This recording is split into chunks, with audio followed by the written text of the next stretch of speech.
Assalamualaikum warahmatullahi wabarakatuh. Waalaikumsalam Waalaikumsalam warahmatullahi warahmatullahi wabarakatuh. wabarakatuh. Perkenalkan, kami dari kelompok 4.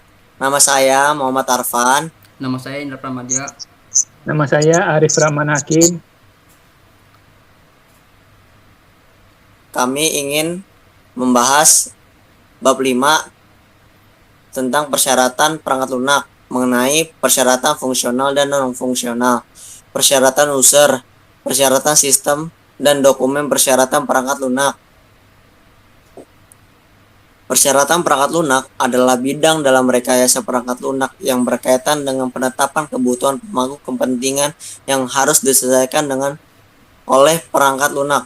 Daftar istilah standar IEE untuk terminologi rekayasa perangkat lunak mendefinisikan persyaratan sebagai suatu kondisi atau kemampuan yang dibutuhkan oleh pengguna untuk memecahkan suatu masalah atau mencapai suatu tujuan. 2. Suatu kondisi atau kemampuan yang harus dipenuhi atau dimiliki oleh suatu sistem atau komponen sistem untuk memenuhi kontrak, standar, spesifikasi, atau dokumen lain yang diberlakukan secara formal. 3. Representasi terdokumentasi dari kondisi atau kemampuan seperti pada 1 atau 2. Aktivitas yang berkaitan dengan bekerja dengan kebutuhan perangkat lunak secara luas dapat dipecah menjadi elisitasi, analisis, spesifikasi, dan manajemen. Elisitasi adalah pengumpulan dan penemuan persyaratan pemangku kepentingan dan sumber lain. Berbagai teknik dapat digunakan seperti sesi desain aplikasi bersama atau JAD, wawancara, analisis dokumen, kelompok fokus, dan lain-lain. Elisitasi adalah langkah pertama dari pengembangan persyaratan. Analisis adalah pemecah logis yang berasal dari elisitasi. Analisis melibatkan pencapaian pemahaman yang lebih kaya dan lebih tepat dari setiap persyaratan dan mewakili rangkaian persyaratan dalam berbagai cara yang saling melengkapi. Persyaratan triase atau prioritas persyaratan adalah kegiatan lain yang sering mengikuti analisis.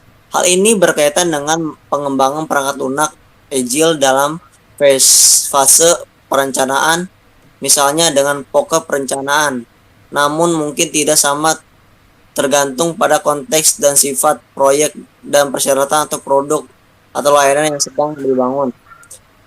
Spesifikasi melibatkan representasi dari dan penyimpanan pengetahuan persyaratan yang dikumpulkan dengan cara yang persistem dan terorganisir dengan baik, yang memfasilitasi komunikasi yang efektif dan manajemen perubahan. Kasus penggunaan, kisah pengguna, persyaratan fungsional, dan model analisis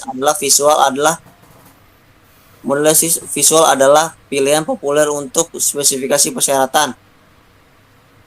Validasi melibatkan teknik untuk memastikan bahwa seperangkat persyaratan yang benar telah ditentukan untuk membangun solusi yang memenuhi tujuan bisnis proyek. Manajemen persyaratan berubah selama proyek dan seringkali ada banyak diantaranya. Manajemen perubahan ini menjadi yang terpenting untuk memastikan bahwa perangkat lunak yang benar dibangun untuk pemangku kepentingan. Persyaratan fungsional. Persyaratan fungsional untuk sistem mendeskripsikan fungsionalitas layanan yang diharapkan akan diberikan oleh sistem, jenis perangkat lunak yang sedang dikembangkan user yang diharapkan menggunakan perangkat lunak tersebut, dan jenis sistem yang sedang dikembangkan. Ketika dinyatakan sebagai persyaratan user, persyaratan ini biasanya dideskripsikan dengan cara yang cukup umum, tetapi persyaratan sistem fungsional mendeskripsikan fungsi sistem dengan rinci input dan outputnya, enkripsinya, pengecualiannya, dan lain-lain. Penulisan fungsi order. Pertama, user dapat mencari semua atau set awal database atau memilih subset darinya. Kedua, sistem akan menyediakan keywords jangan sesuai bagi user untuk membaca dokumen. Ketiga, semua pemesan akan diberi identifier yang unik atau order ID yang dapat di-copy user ke area penyimpanan permanen untuk akun tersebut. Persyaratan non-fungsional. Persyaratan non-fungsional seperti terlihat dari namanya adalah persyaratan yang tidak langsung berhubungan dengan fungsi spesifik yang disediakan oleh sistem persyaratan. Persyaratan ini mungkin berhubungan dengan properti sistem yang muncul belakangan seperti keandalan, waktu tanggap, dan penetapan pada media penyimpanan. Alternatifnya, persyaratan ini dapat mendefinisikan batas pada sistem seperti kemampuan piranti input atau output dan representasi data yang dipakai pada interface sistem. Persyaratan domain. Persyaratan domain berasal dari domain aplikasi, sistem, dan buka dari kebutuhan user sistem yang spesifik. Persyaratan-persyaratan ini bisa berupa persyaratan fungsional yang baru, membatasi persyaratan fungsional yang ada, atau menentukan bagaimana komputasi tertentu harus dilakukan.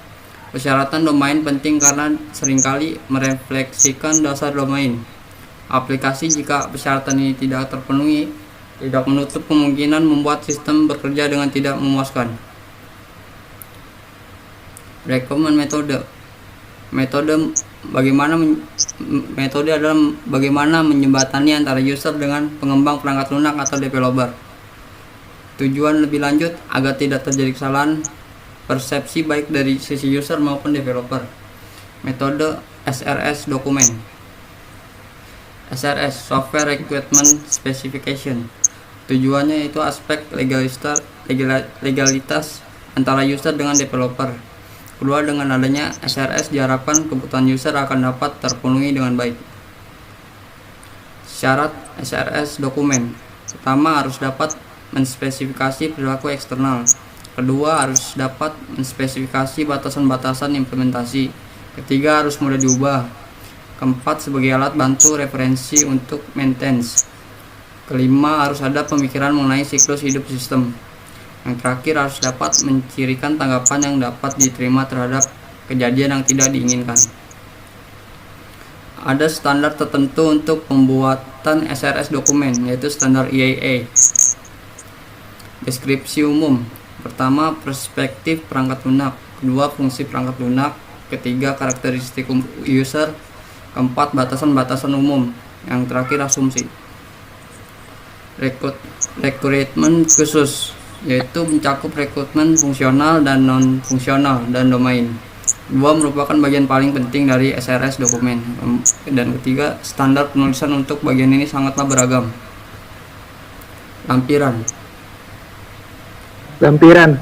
Jelas jika ada dokumen lain yang bisa dilampirkan. Contoh, dokumen notulensi rapat, hasil brainstorming, dan sebagainya. Indeks. Untuk mempermudah pembaca dokumen. Tujuannya lebih terstruktur. Persyaratan user.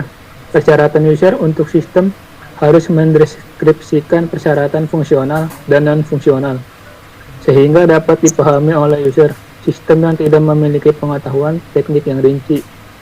Mereka hanya harus menspesifikasi perilaku eksternal sistem dan harus menghindari dapat mungkin karakteristik perancangan sistem. Sebagai akibatnya, persyaratan witir tidak boleh didefinisikan dengan memakai model implementasi, memakai bahasa natural dan intuitif yang sederhana. Spesifikasi bahasa terstruktur. Struktur merupakan bentuk yang terbatas dari bahasa natural untuk menulis persyaratan sistem. Keuntungan pendekatan ini ialah bahwa pendekatan ini mempertahankan tidak hanya keekspresifan dan kekomprehensifan bahasa natural, tetapi juga menjamin diterapkannya suatu tingkat keseragaman pada spesifikasi. Notasi bahasa terstruktur dapat membatasi istilah yang dipakai dan bisa menggunakan template. Untuk menspesifikasi persyaratan sistem, bahasa ini bisa menggunakan bentuk kontrol yang berasal dari bahasa pemrograman dan penonjolan grafis untuk mempartisi spesifikasi. Persyaratan bahasa natural. Yang pertama, tidak ada kejelasan. Kadang-kadang sulit menggunakan bahasa dengan cara yang tepat dan tidak mendua. Artinya, tanpa membuat dokumen menjadi panjang dan sulit dibaca. Yang kedua, kesimpangsiuran persyaratan. Persyaratan fungsional dan persyaratan non-fungsional. Tujuan sistem dan informasi perancangan mungkin tidak dibedakan dengan jelas. Yang ketiga, penggabungan persyaratan. beberapa persyaratan yang berbeda dapat dinyatakan bersama dalam suatu persyaratan. Persyaratan sistem merupakan deskripsi yang lebih rinci dari persyaratan user. Persyaratan-persyaratan ini bisa berfungsi sebagai dasar kontrak untuk implementasi sistem, dan dengan demikian harus merupakan spesifikasi yang lengkap dan konsisten dari sistem secara keseluruhan. Persyaratan tersebut digunakan oleh rekayasa perangkat lunak sebagai titik awal perancangan sistem. Persyaratan sistem implementasi. Yang pertama, arsitektur awal sistem bisa didefinisikan. Untuk membantu membuat struktur spesifikasi persyaratan, titik persyaratan sistem disusun menurut subsistem yang membangun sistem. Yang kedua, pada sebagian besar kasus sistem harus berintegrasi dengan sistem lain yang ada. Hal ini membatasi perancangan, dan batasan ini menimbulkan persyaratan untuk sistem yang baru. Yang ketiga, pengguna perancangan yang spesifik, seperti pemrograman versi N. Untuk mencapai andalan, bisa merupakan persyaratan sistem eksternal. Dokumen persyaratan perangkat lunak kadang-kadang disebut spesifikasi persyaratan perangkat lunak atau SRS Software Requirement. Spesifikasi merupakan pernyataan resmi mengenai apa yang dituntut dari pengembang sistem. Dokumen ini harus mencakup persyaratan user untuk sistem dan spesifikasi rinci dari persyaratan sistem. Pada beberapa kasus, pernyataan user dan sistem dapat diintegrasi menjadi satu deskripsi. Pada kasus lain, persyaratan user dapat didefinisikan pada pengenalan spesifikasi masyarakat sistem. Jika terdapat sejumlah besar persyaratan-persyaratan sistem yang rinci, dapat disajikan sebagai dokumen terpisah. Ya, sekian dari kelompok kami. Assalamualaikum warahmatullahi wabarakatuh.